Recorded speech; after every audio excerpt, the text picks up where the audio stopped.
I'm going to be at the Mount Morris retreat myself, so you now know that I am between the ages of 18 and 25. Very good.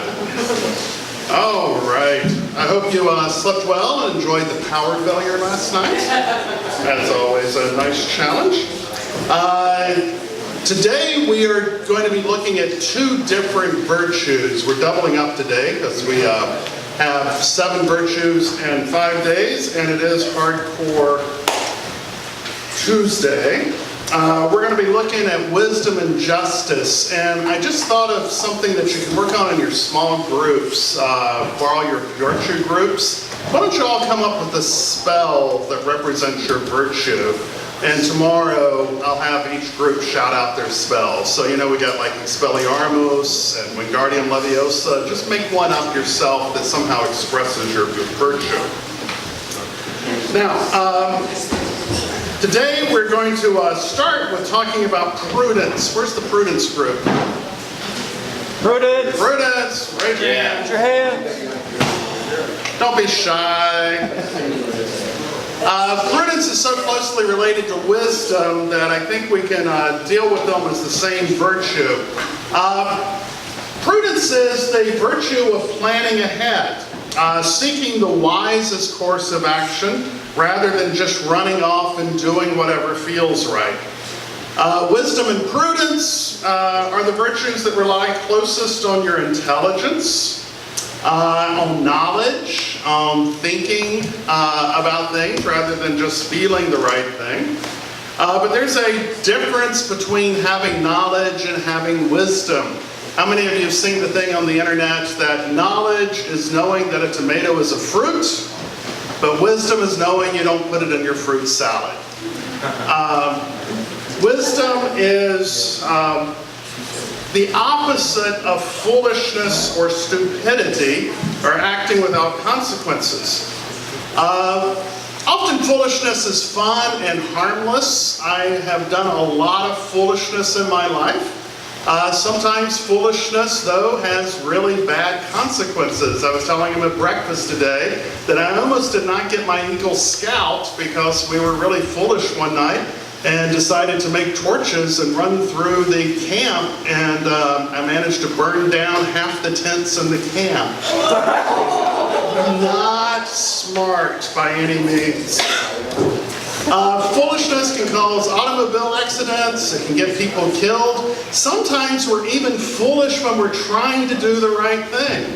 I just heard about someone in North Carolina who heard that sea turtles sometimes have trouble getting to the ocean, and so she thought she would help these turtles get to the ocean. So she found a bunch of turtles at the coast and took them down and threw them in the ocean, but guess what? They weren't sea turtles. So she ended up drowning a bunch of turtles because she was not wise and prudent. So wisdom is an essential part of our ethics. Wisdom, more than I think some of the other virtues, is one that tends to grow as we get older. Any idea why if things work well, why we get wiser as we go older? How does that happen? What do we do? Yes? You make mistakes as you grow. You make mistakes and you learn from the mistakes. One of the wisest things a counselor told me years ago is making mistakes isn't bad, not learning from them is what is bad. And I've made a lot of mistakes in my life. So this is one of the reasons why we often associate wise people with being old people. Dumbledore with his beard we'll be looking at in a bit. But Jesus tells us that all Christians are to be wise. In Matthew, he tells his disciples that we should be as wise as serpents and gentle as doves, because it is a difficult world. And we need to understand the world in which we live. Jesus wants his followers to be prudent and thoughtful in their actions. again, another embarrassing story from my life. Several years ago, when I actually was between the ages of 18 and 25, I got a phone call from a friend who had been serving as a nanny in someone's house, and because of abuse, she felt she had to leave immediately. And she said, I'm getting on the train to Philadelphia. Can you pick me up at the station? And I said, absolutely yes, I can go pick you up at the station. So I rushed down to get her, but guess what I had forgotten to check before I left Bethlehem for Philadelphia? Whether there was gas in my car and money in my wallet. And so we ran out of gas on the way back from Philadelphia, and I had to borrow money from her to rescue her. So I had all the other virtues going. I was courageous. I was loving. I had faith I could do this. I had hope I could do this. I was exercising self-control, set things aside. It was the just and right thing to do, but it was almost a disaster because I wasn't prudent. So this is the nature of prudence. Now, in the Harry Potter books, who do we identify with wisdom?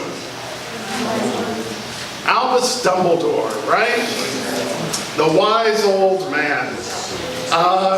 Recognized as the wisest wizard of the age.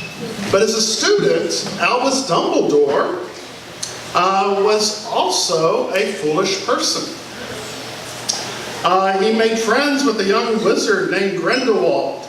And Dumbledore's foolishness with his friend actually led to the death of his sister, whom he loved. After his sister was killed, Dumbledore worked hard at being wise as well as intelligent. He wanted to use his powers to help others, so he became a teacher. He was wise enough to know that he shouldn't have too much power, so he always refused to be Minister of Magic. Dumbledore was the only wizard wise enough to realize that Lord Voldemort had not been destroyed the night he killed Harry's parents. And so Dumbledore prudently prepared for Voldemort's return. He also was the only one who knew that Harry had to be the one to defeat Voldemort. And so, in the first books, Dumbledore is actually subtly preparing Harry for the task he has ahead. During his first year at Hogwarts, Dumbledore gave Harry a cloak of invisibility that had once belonged to Harry's father, but he did not let Harry know where it came from. He let Harry discover things on his own so that he would learn how to defend himself against Voldemort, because Dumbledore was wise enough to know he would not be there in the end. When Harry discovers a mirror that Dumbledore has prepared called the Mirror of Erised, which is desire spelled backwards. And it's a magical mirror that shows you your heart's deepest desires. And he wants Harry to discover this on his own. And Harry, in the mirror, he sees his parents who had died. His deepest desire is to see his parents. And this will become important later in the story. But when Harry keeps going back to the mirror and spending time staring in this mirror, Dumbledore shows how truly wise he is. And we have a clip for that for you from the Sorcerer's Stone.